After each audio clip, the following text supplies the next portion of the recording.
언젠가 제가 질문을 받은 적이 있습니다. 우리나라에 정말 다양한 교파의 교회가 있는데 이것이 차이점이 대체 뭐인가 하는 질문이었습니다. 이것은 제가 일반 성도였을 때도 가졌던 질문입니다. 목회자에게 물어봐도 대충 구원 선택설이다, 예정설이다 말을 하고 끝내버리니까 교파마다 무슨 차이가 있는지 정확히 잘 몰랐습니다. 여러분들은 지금 자신이 다니는 교회가 어떠한 교리를 가지고 있는지 아십니까? 제가 교회에 다니는 평신도였을 때에는 이 장로교는 무엇인가 굉장히 보수적인 느낌이 들고 성경을 많이 공부한다는 그런 생각을 가지고 있었습니다. 그리고 감리교는 기도를 많이 하고 예언 기도도 하는 곳이라는 생각을 했습니다. 대충 보면 장로교는 성경을 연구하고 감리교는 기도를 열심히 하고 침례교는 보수적인 신앙을 가지고 있고 하는 이 정도는 대충 아는데 진짜 차이는 무엇인지는 잘 모르는 그런 상태가 많이 있었던 것 같습니다. 물론 각 교파가 자신의 교리를 내세우며 자랑스러워하는 것은 좋습니다. 그러나 이제 시대가 많이 바뀌었기 때문에 각 교파에 대한 자부심은 갖는 것이 좋지만 서로 좋은 부분은 영향을 주어가면서 발전하는 시대에 들어섰다는 것을 성도 여러분들도 아시기 바라겠습니다. 예전엔 다른 교파끼리 서로 자기가 맞다고 그랬는데 이게 사실 무슨 큰 의미가 있겠습니까? 서로 좋은 부분의 교리를 교류하면서 발전하는 것이 더 의미 있는 행동이라고 저는 그렇게 생각하고 있습니다. 이러한 교리 문제는 예전에는 정말 심각한 문제였습니다. 일단 개신교회는 이 장로교가 먼저 출발은 했지만 이러한 교리에 의문을 품는 사람이 나타났습니다. 여러분들, 그리스도는 모두를 위해 죽으셨습니까? 여러분들, 맞습니까? 아닙니까? 당연히 모두를 위해서 죽으셨습니다. 그러나 이 장로교와 감리교는 이에 대해서 완전히 다르게 해석을 하고 있습니다. 장로교에서는 여기에서 말하는 모두는 교회에 다니는 모든 신도를 뜻합니다. 그러니까 이 세상 모든 사람을 뜻하는 것이 아니라 교회에 다니면서 정말 예수님을 신실하게 믿는 모두라고 말을 하는 겁니다. 즉 구원받을 사람이 한정되어 있다. 다 구원받는 것이 아니고 예정되어 있다는 그러한 입장입니다. 그러니까 구원은 받을 사람만 받는다는 그런 얘기죠. 그리고 감리교는 예수님이 정말 온 인류를 위해 죽으셨고 우리는 예수님이 온 인류를 위해 죽으셨기 때문에 우리가 구원을 받을지 안 받을지 선택을 할 수 있다고 이야기를 하는 것입니다. 이 감리교의 뿌리를 보면 알미니우스를 빼놓을 수가 없습니다. 기독교 역사를 보면 그는 네덜란드 암스테르담 출신의 아주 유명한 설교가였습니다. 1500년대 후반 어느 목사가 이 칼빈이 제시한 대표적인 교리 가운데 하나인 이 예정론의 문제점을 지적하고 나섰습니다. 그 알미니우스는 상반된 주장에 맞서서 이 칼빈의 교리를 적극적으로 옹호하려고 했습니다. 그런데 알미니우스는 미처 자신의 주장을 제대로 펼쳐 보이지도 못한 채 그 자리에서 패배를 하고 말았습니다. 논쟁을 준비하는 과정에서 양쪽의 의견을 검토하다가 자신은 상대방의 주장이 더 옳다는 결론에 이르렀다는 것입니다. 그런데 이것은 사실 끝나지 않은 문제입니다. 어느 한쪽이 맞다고 정확하게 말을 할 수 없는 문제예요. 이 알미니우스의 연구에 따르면 하나님이 아담의 타락 이전에 구원받을 자를 선택한 것으로 이 단정을 하는 칼빈의 예정론은 근거가 없다고 생각을 했어요. 만일 그게 사실이라면 그리스도의 희생은 예정된 사람들만 위한 제한적인 속죄에 불과하다고 생각을 하기 때문에 그렇습니다. 자비한 하나님께서 그러한 야속한 결정은 내리지 않으리라고 확신한 이 알미니우스는 칼빈의 주장 가운데 일부를 수정하고 나섰습니다. 이 알미니우스는 하나님이 인간에게 하나님이 위지와 그 협력할 수 있는 은혜를 허락했고 덕분에 그 이후에는 인간이 자기의 주권을 주도할 수 있다고 믿는 것이었습니다. 알미니우스가 내린 결론으로 이 칼빈 추종자들 사이에서도 정말 대혼란이 일어났습니다. 그리고 마침내 분열에 가까운 사태까지 일어났어요. 이 알미니우스의 죽은 이후에도 이 예정론에 대한 갈등이 계속해서 됐습니다. 이 칼빈주의자들은 알미니우스의 추종자들을 추방하려고 했습니다. 그러자 그들은 칼빈주의자들에 맞서 이 구원에 관한 5신조들을 요약해서 출판에 내놓기도 했습니다. 여러분들은 이 장로교가 주장하는 이 구원 예정론이 맞다고 보십니까? 아니면 내 스스로 구원을 선택할 수 있다는 감리교의 구원 선택서를 맞다고 보십니까? 오늘 본문을 보면 이러한 운명이 정해져 있는 것인지 아니면 선택할 수 있는 것인지에 대한 그 물음이 나올 수밖에 없습니다. 왜냐하면 많은 사람들이 감리교를 일단은 좋아해요. 왜냐하면 모든 사람들에게 기회가 열려 있고 자유의지를 펼칠 수 있다고 생각을 하기 때문에 그렇습니다. 그러나 오늘 본문을 보면 여기에서 하나님께서는 이스라엘 백성의 구원을 430년 이후에 할 것이라고 이미 그 뜻을 다 정하셨고 지금 실현시키려고 하고 있습니다. 여기에서 보면 하나님이 예정하신 이 모든 예언은 다 맞아 떨어졌다는 것을 알 수 있습니다. 하나님은 그 말씀대로 그들을 430년이 지난 후에 정확히 해방을 시키셨고 바로가 완악하게 10번이나 하나님의 말씀을 듣지 않다가 재앙이 내려진다는 것까지 다 예측을 하셨습니다. 또한 이스라엘 백성들이 빈손으로 출애굽하지 않으리라는 예언까지도 다 맞았습니다. 만약에 사람이 미래를 바꿀 수 있다면 하나님의 말씀이 정확히 예언되기는 어려운 것처럼 느껴집니다. 이스라엘 백성들이 게으르게 하나님을 구하지 않았다면 영영 노예로 남아 있었지 않을까, 곧 미래가 바뀌지는 않았을까라고 생각을 할 수 있습니다. 또한 바로가 하나님을 믿게 되어서 이 재앙을 내리기도 전에 출애굽을 시켰다면 하나님의 10가지 재앙은 예언대로 나타날 수도 없었습니다. 그렇다면 하나님의 예언은 다 틀린 것이 되기 때문입니다. 이러한 문제점의 이 교리가 정말 지독히도 교파를 중심으로 맞서고 있습니다. 과거에는 이것에 대한 갈등이 정말 심했기 때문에 나중에는 서로 유혈 사태를 벌일 정도까지 됐습니다. 그러나 여러분들, 제가 정리를 해드리겠습니다. 제가 어떠한 교리를 맞다고 지금 말을 할까요? 제가 장로교 목사니까 당연히 예정론이 맞다고 이야기를 할까요? 물론 그런 면이 있기는 합니다. 저는 장로교를 자랑스럽게 생각을 합니다. 그러나 여러분들이 분명히 아셔야 할 것이 있습니다. 사실 성경에서는 구원 예정설과 자유의지론 모두 모순되지 않는 진실로 말하고를 하고 있습니다. 하나님이 미래를 이미 예정하신 것을 하나님의 작정하심이라고 하는데 사실 장로교에서 이것이 그렇게까지 중요한 교리는 아니었습니다. 그런데 감리교가 나오고 이것이 인간이 도덕적으로 자유를 가지며 자기 마음대로 구원을 선택할 수 있다는 그러한 구원 선택설과 충돌을 하게 되면서 드러나게 된 것입니다. 왜냐하면 만약 구원이 전부 다 예정이 되어 있다면 우리는 아무런 노력도 할 필요가 없고 하나님 스스로 죄를 만드는 책임이 있기 때문입니다.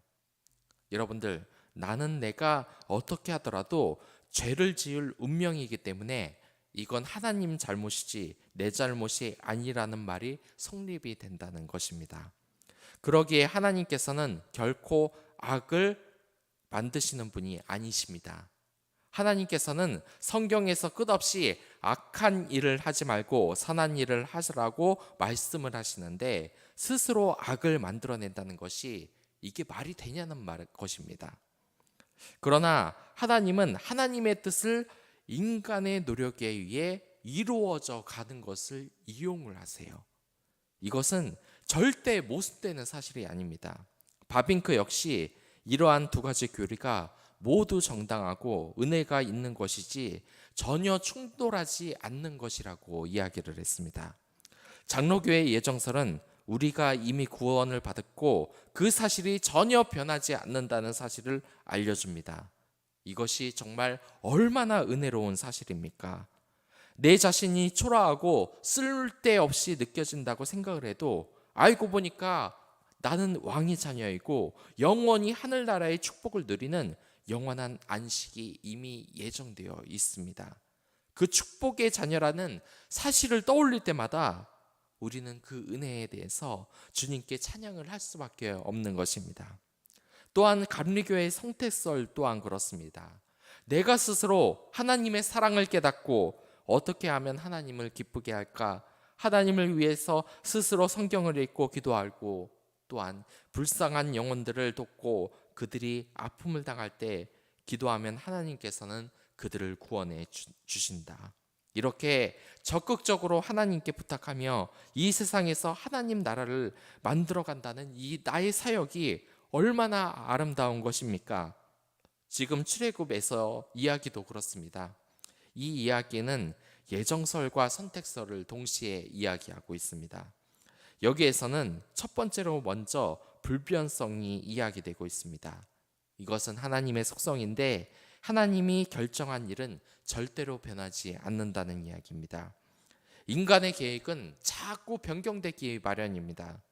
인간은 끊임없이 실수를 하기 때문입니다. 그래서 이 인간 사회에서는 피드백이라는 것이 있습니다. 잘못된 것을 고치고 개선하자는 것이죠. 그러나 하나님의 계획에는 피드백이 있을 수가 없습니다. 생각해 보니까 이건 아닌 것 같다 하면서 수정하는 일이 결코 없습니다. 그 계획은 꼭 실현되는 것이며 변하지 않는다는 것입니다. 지금 이 이야기를 보면 하나님께서 이스라엘 백성들이 해방되는 것이 430년 뒤라고 이야기를 하십니다. 그리고 실제로 430년이 지나니까 그 약속을 이루셨습니다. 하나님의 약속은 절대로 변하는 것이 아닙니다. 최근에 저는 힘든 일을 겪었습니다. 그렇기 때문에 정말 마음이 절망감에 휩싸이는 경험을 했습니다. 그래서 기도를 했더니 하나님께서 저에게 아무것도 걱정하지 말고 다만 기도와 간구로 구할 것을 감사함으로 하나님께 아뢰라는 말씀을 주셨습니다. 이미 저에게는 이 어려움이 지나갈 것이 예정이 되어 있다는 이야기입니다. 그 기도를 듣고 참 마음이 편안해지는 것을 느꼈습니다. 만약에 여러분들이 구원이 예정되어 있었는데 하나님이 아차 내가 실수했구나 미안 하면서 구원을 받지 못하게 된다면 얼마나 끔찍하겠습니까? 그러나 하나님께서는 불변하십니다. 한 번 정하신 것을 수정하는 일은 없으신 겁니다.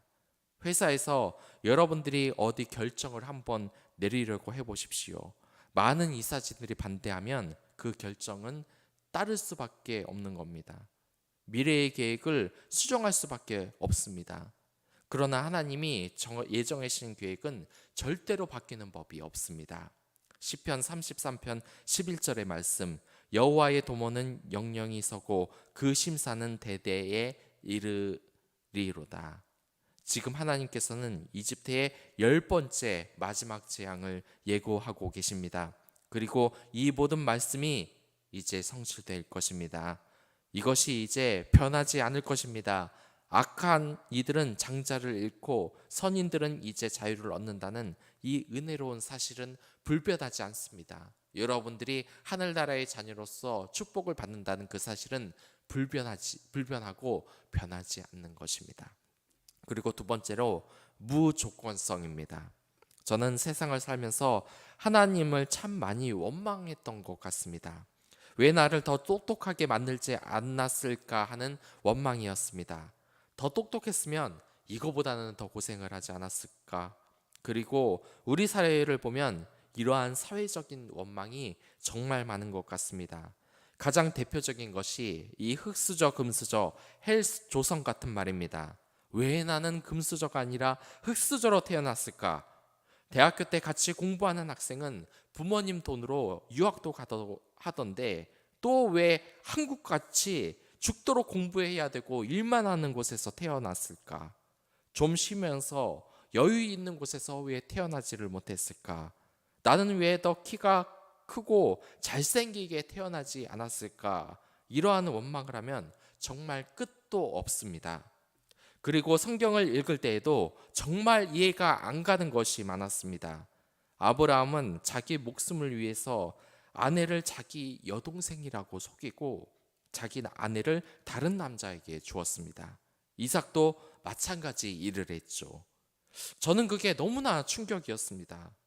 자신의 목숨을 위해 자신의 아내를 다른 사람에게 내어주다니, 이 사람이 정말 축복받을 자격이 있는 사람이 맞아? 당장 내쫓아야 되는 거 아니야? 저주를 받아야 되는 거 아니야? 하나님은 왜 저런 사람을 감싸지? 이게 우리가 본받아야 할 사람이 있는가? 하나님은 왜 이런 사람에게 저주를 안 내리고 축복을 주셨을까? 야곱도 마찬가지입니다. 이렇게 비열한 인간에게 왜 축복을 주셨을까? 남자답고 호탕한 성격이 에서에게 축복을 주는 것이 더 좋은 것이 아닌가? 왜 그렇게 나쁜 짓을 벌였던 야곱에게 축복을 주셨지? 하는 의문이 듭니다. 그러나 하나님의 은혜라는 것은 무조건성이라는 것이 있습니다. 제가 저번에도 말했지만 신학생 시절을 겪다 보면 정말 이상한 경험을 많이 합니다. 정말 키가 크고 학력이 좋고 대인관계도 좋고 교수님들과 친분도 좋아서 나중에 사역을 하면 정말 큰일을 할 것 같은 사람들이 의외로 평범하게 살아가는 모습을 저는 봤습니다. 그리고 정말 장점 하나도 잘 보이지 않았던 학생이 갑자기 유명해져서 은혜로운 목회를 하는 경우가 많습니다. 하나님께서 왜 이렇게 하셨겠습니까? 특별히 어떤 친구가 능력이 좋아서 선택을 했겠습니까? 아닙니다. 이것이 하나님의 무조건성입니다. 하나님께서는 왜 특별히 이스라엘 백성을 구원을 받은 언약의 변형으로 선택하셨는지 여러분 그 사실을 알고 계세요? 정답을 말씀드리겠습니다. 그 이유는 아무것도 없습니다. 아무런 자격이 없음에도 그냥 무조건적으로 이스라엘 백성을 선택을 하셨던 겁니다. 우리가 은혜를 느껴야 하는 것이 바로 이러한 하나님의 무조건성입니다. 아까 전에 제가 하나님에 대한 원망을 많이 했다고 했지 않습니까? 왜 더 똑똑하게 만들지 않았냐고. 그러나 이것은 토기장의 비유를 생각하면 제 생각이 잘못된 것임을 알 수 있습니다. 토기장이가 그릇을 만드는데 그릇이 나는 금을 담는 그릇이 되고 싶었는데 왜 물을 담는 그릇이 되었느냐고 불만을 이야기할 수 없는 것입니다. 하나님이 짓고 싶은 대로 짓는 것입니다. 그리고 하나님께서 또 하나의 은혜를 주셨는데 우리가 어떤 그릇이든지 가리지 않고 하나님은 무조건적으로 은혜를 주신다는 겁니다. 우리가 깨진 그릇이든 나무 그릇이든 하나님은 이 세상의 금그릇으로 된 사람을 쓰지 않으시고 우리를 깨진 그릇으로 그곳에 귀한 것을 담아주신다는 겁니다. 그 이유는 없습니다. 그냥 무조건적인 은혜인 겁니다. 이게 얼마나 감사합니까? 저는 살아보면서 똑똑하다는 말을 들어본 적이 없습니다. 또한 운도 없던 편이어서 약삭 빠르게 무엇을 차지하는 것도 굉장히 둔감하고 어디에서 추첨을 받아서 상품을 본 적도 44년을 살면서 딱 한 번밖에 없습니다. 그것도 선풍기 한 번 본 적밖에 없어요. 인간적으로는 별 매력이 없는 사람일지 모르겠지만 하나님으로부터 사역자로서 무조건적으로 선택을 받았습니다. 이 기쁨은 이스라엘 민족이 아무 자격이 없음에도 불구하고 무조건적으로 선택을 받은 것과 똑같은 기쁨인 것입니다. 그리고 세 번째 마지막으로 하나님께서는 죄에 대한 허용성을 보이십니다. 말이 좀 어렵죠?